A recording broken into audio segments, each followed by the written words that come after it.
the bad friend group trope. That one trope in which the current friend group upsets the MC, and so the MC finds a replacement friend group, but it goes south. Hello there, and welcome to my channel. My name is Fabri, and when I'm not making cartoons, I'm explaining how to make cartoons. My current obsession is cartoon episode tropes, and guys, I'm serious. This is a gold mine. Even if you're not writing cartoons right now, even if you're just trying to write a novel, a fanfic, create your OCs, whatever, I promise you that putting your characters in this situation is gonna end up in the most entertaining, addicting story that's literally going to write itself. Believe me, you have to try it. And on this occasion, the bad friend group is the episode trope we'll be analyzing. So, if you want to know why you should do this trope, some interesting variations, how not to mess it up, and best of all, how to apply the lovely 3-act story structure to it, then put on your gloves because it's time to dissect the bad friend group trope.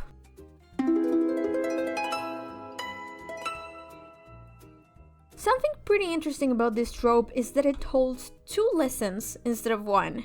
For the MC, the lesson would look something like, friends can mess up sometimes, but if they're worth it, they'll try to make it right. And for the friend group, the lesson they'd learn would be more tactful with people's feelings. So, if one of your characters is someone emotional, someone prone to taking things personally and not giving people the benefit of the doubt, then they could be a good fit for the MC spot. On the other hand, if you have a character who's not very careful with others' emotions, who's dismissive, or maybe sometimes goes too far with their jokes or pranks, then they could work well as the friend group. Which, mind you, it doesn't have to be a friend group. It can very well be just a singular friend, and the same goes for the replacement friend group. Okay, now that we know that this trope has 2 lessons, let me tell you about 2 variations that hold only 1 lesson. If the friend group is the only one in the wrong. Here I can't help but think about that one regular show episode where Mordecai goes blonde and he was just trying to teach Rigby a lesson. Lovely. Additionally, this episode trope could have a completely different turn where the MC realizes that the friend group is actually bad for them and they leave. In which case, I think they'd actually probably be learning something like, it's better to be alone than in bad company. And the other variation, if the MC is the only one in the wrong and the reason they got upset isn't really reasonable. For example, if the friend group advises them not to tattoo their face, and they're like, you can't tell me what to do, and they go and do it, and they end up joining a mafia, in this case, the friend group would simply get to be like, told you so, at the end of the episode, but probably no lessons learned. Okay, before I tell you what to do, let me tell you what not to do. So, one of the biggest mistakes that I can think of, which might leave your audience feeling kind of icky, is if the friend group does something really bad, if they're like bullies, and they get forgiveness in the end, even if they don't deserve it. Like, don't teach your MC the lesson that they have to put up with evil friends just because they say sorry at the end. And another thing to look out for is the MC getting unreasonably upset at something that isn't bad, but the story painting it like it's reasonable. Like having the friend group learn the lesson that, next time, I will not advise my friend not to tattoo their face, because they can do whatever they want, right? Mind you guys, when it comes to writing, I don't really think there are rules that can 100% never be broken. I'm sure that the things that I just said not to do can be done well with enough creativity and talent. But for this channel, I'll most likely be sticking to the basics. Speaking of which, it's time to whip out the 3-act story structure. For that, I'll be telling you a little story. So let's meet the characters. First, we got Leonardo. He's a softie. We got friend group, who likes to joke around and be a little bit mean. And we got the werewolves, which will be our second friend group. Okay, we're ready? Now let's get to it. Leonardo is in love. He's in love with the moon, and he wants the world to know. So he wrote a cute little poem about how he is in love with the moon. But when he went to show his friends the poem, they immediately started laughing at him. Come on, Leonardo, how can you be in love with the moon? That's so silly. Leonardo had never been so embarrassed before, much less by the people he called friends. Set up. The friend group upsets the MC. Maybe they make fun of them, maybe they dismiss them, whatever it is, it really bothers the MC.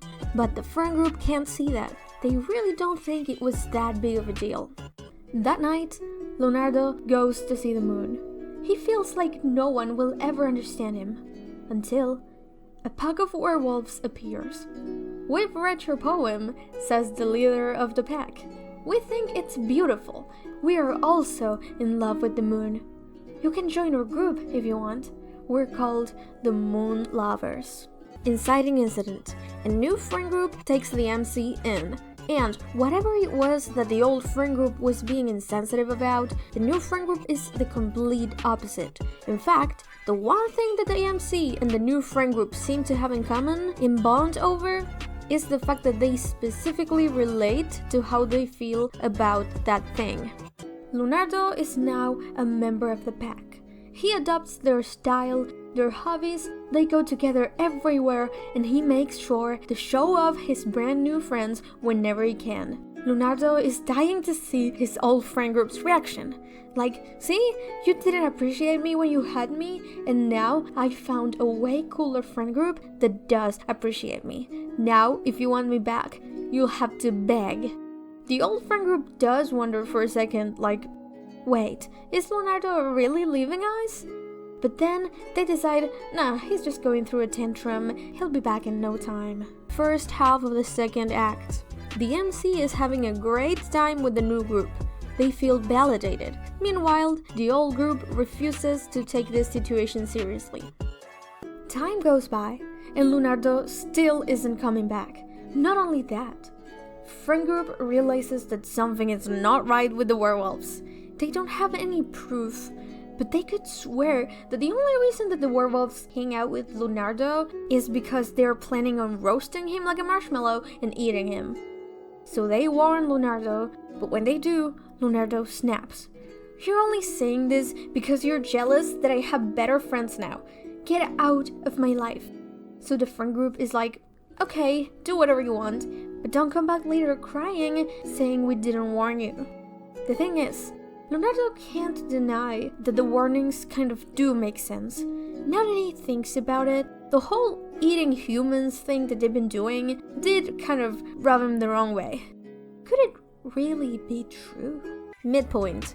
The MC seems to actually have changed friend groups permanently. When the old friend group tries to get the MC back by talking badly about the new group, it doesn't work. At this point, a sincere apology would do the trick, but the old group is still too prideful to do that. As for the MC, the idea that this new group is actually so perfect and accepting is shaken. On the full moon, the werewolves invite Leonardo to hang out in the middle of the forest for the one ultimate test to fully become one of the pack. Leonardo shows up. He wants to keep a positive mindset because believing what his old friend group said would be like admitting that he was wrong, that he was fooled, and his new friends have only been pretending to accept and respect him. He doesn't want to deal with that reality. Meanwhile, the old friend group secretly follows them to make sure that Leonardo doesn't get eaten. They plan to save him, be like, told you so, and then leave this whole situation behind. Second half of the second act. The MC wants to keep believing that this new group is good and actually likes them for them, so they ignore the red flags. The old friend group is now actively trying to prove that the new friend group is bad, so that the MC will have no choice but to come back. The friend group gets to where Leonardo and the werewolves are, but from the distance, what they can see is clear. They're all playing a game of laying horizontally on top of a campfire, which is the ultimate friendship game. Which means the werewolves aren't bad. They actually are better friends than the friend group. And Leonardo is gone forever, to a place where he is more respected. Oh, if only the friend group had been better friends to Leonardo. And as for Leonardo, well, the friend group was right and the werewolves are roasting him to eat him. Dark moment. For the MC, the new friend group shows their true colors and or turn on them. For the old group, something convinces them that the MC is never coming back and there's nothing they can do.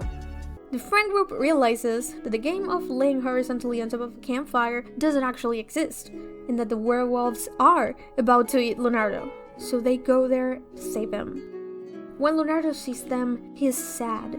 He's like, "You guys were right, I was a fool for thinking any friend group could ever accept me for loving the moon so much." And the friend group is like, "No, Leonardo, we are sorry, we shouldn't have been mean to you." Aha moment. The old friend group realizes that the new friend group is actually bad. There's still hope for the MC to come back. As for the MC, they are shown that their old friend group is actually sorry and it hadn't meant to hurt them. I'm sure that here you can be more creative than I was and come up with something more interesting than just an apology. So, the friend group unties Leonardo and they escape from the werewolves. Somehow. Resolution. Everything goes back to normal, but now the friendship is stronger, because neither of them will let this particular situation happen again. And that was the Bad Friend Group.